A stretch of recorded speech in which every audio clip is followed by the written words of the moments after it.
RFI, Afrique Midi. La vie en vrai.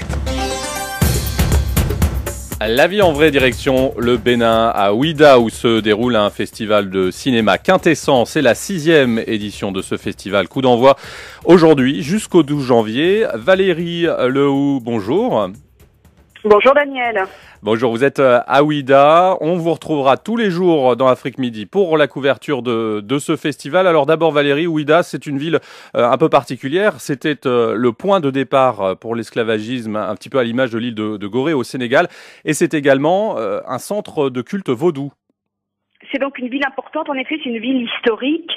Parce que d'abord, vous le disiez à l'instant, c'est de là, en effet, que partaient les esclaves. C'est vraiment une ville de traite d'esclaves, de traite négrière entre le XVIe et le XIXe siècle. Il y a eu des milliers, peut-être même des millions d'Africains qui ont été déportés, qui sont passés par Ouidah.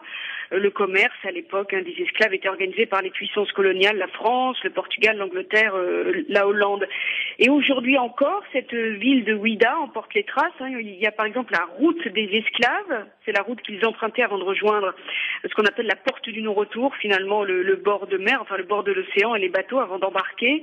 Il y a encore l'arbre de l'oubli autour duquel ils devaient tourner plusieurs fois pour perdre leur mémoire d'hommes et de femmes libres. Et puis aujourd'hui, il y a un musée notamment beaucoup consacré à cette histoire négrière qui est installée dans l'ancien fort portugais. Et puis vous le disiez aussi Daniel, c'est une ville historique parce que c'est le berceau du vaudou et c'est encore un centre de culte très important pour les adeptes du vaudou. D'ailleurs, tous les ans, il y a une grande fête le 10 janvier, c'est-à-dire après-demain, où des milliers d'adeptes vont venir d'un petit peu partout. Ils vont se retrouver sur la plage de Ouidah pour une immense célébration. Il y a là aussi dans cette ville-là le temple des Pitons, toujours lié au culte vaudou.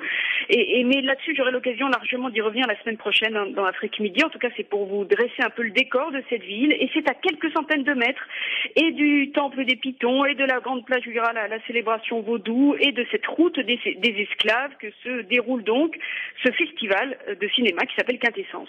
Alors Valérie, qu'est-ce que c'est au juste que ce festival Quintessence ? Alors, c'est un festival de cinéma international. Ça, c'est son titre exact. Je vous cacherai pas que c'est un festival qui a des petits moyens. Alors, il y a plusieurs points de projection, fixes ou itinérants. Il y a des écrans installés sur des camions qui vont s'installer en ville à partir de ce soir pour plusieurs points de projection. Donc, il y a aussi des projections à Cotonou, au Centre culturel français, à Porto Novo. Au total, une quarantaine de films sont annoncés au programme. C'est la 6e édition. Il y a 3 sections en compétition. Assez classique, je dirais, long métrage, documentaire, court métrage. Principalement, bien sûr, ce sont des films africains. Et il va y avoir une cérémonie de prix remis, puisque il y a donc des compétitions. Donc il va y avoir un certain nombre de trophées. Je vous donne leurs noms parce que c'est assez amusant de se les imaginer. Il y aura le python royal, le python à tête noire ou le python pygmée. Et là aussi, j'aurai l'occasion de vous expliquer un petit peu à quoi ça correspond. Il y a aussi, bien sûr, des films hors compétition qui sont projetés. Et puis des tables rondes. Par exemple, dans une petite heure, il y a une table ronde sur la production numérique. Vendredi, il y en aura une autre sur le documentaire et liberté. Peut-on tout dire aujourd'hui en Afrique ? Point d'interrogation. Autant dire que c'est une question importante. Il y a des masterclass, il y a des ateliers d'écriture également. Il y en a un qui a commencé, qui va durer toute la semaine avec la réalisatrice Isabelle Bonic-Lavry, qui enseigne donc l'écriture au cinéma, un groupe d'étudiants guinéens qui sont venus tout exprès. Parce qu'évidemment, le festival essaye, au-delà de l'intérêt qu'il peut susciter pour le public local, il essaye de faire venir des invités d'un petit peu partout. Et justement, quelles sont les personnalités qui ont fait le déplacement ?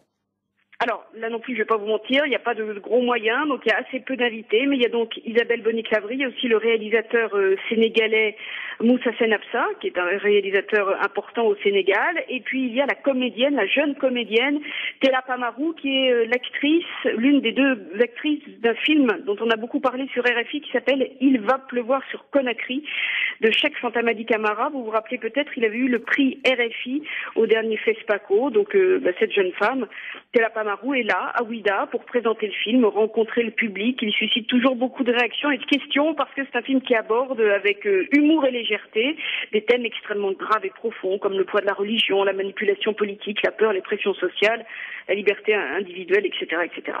Alors Valérie, un festival, c'est aussi une compétition. Quels sont les favoris de cette édition ? Alors, au départ, annoncé sur le programme initial, je dirais, du Festival de Ouidah, il y avait le film africain le plus marquant de ces derniers mois, je crois que l'on peut dire ça comme ça, c'est-à-dire Ezra de Newton Adwaka. Malheureusement, Ezra ne sera pas projeté à Ouidah. La projection a été annulée, il y a des problèmes de distribution. Ezra mis à part, si je puis dire, il y a 2 noms maintenant qui d'ores et déjà se détachent. Vous allez voir là aussi qu'on en a déjà beaucoup parlé sur RFI. Ce sont 2 films également très marquants du continent. Darat de Mohamed Saleh Haroun, qui avait été primé notamment à Venise, et justement, Il va pleuvoir sur Conakry de Cheikh Fantamadi Camara sont d'ores et déjà les 2 films qui sont les plus cités pour les prix. En tout cas, le verdict, ce sera dans quelques jours, le 12 janvier, c'est-à-dire samedi soir prochain. Et d'ici là, bien sûr, je reviendrai dans Afrique Midi vous raconter un petit peu comment ça se passe.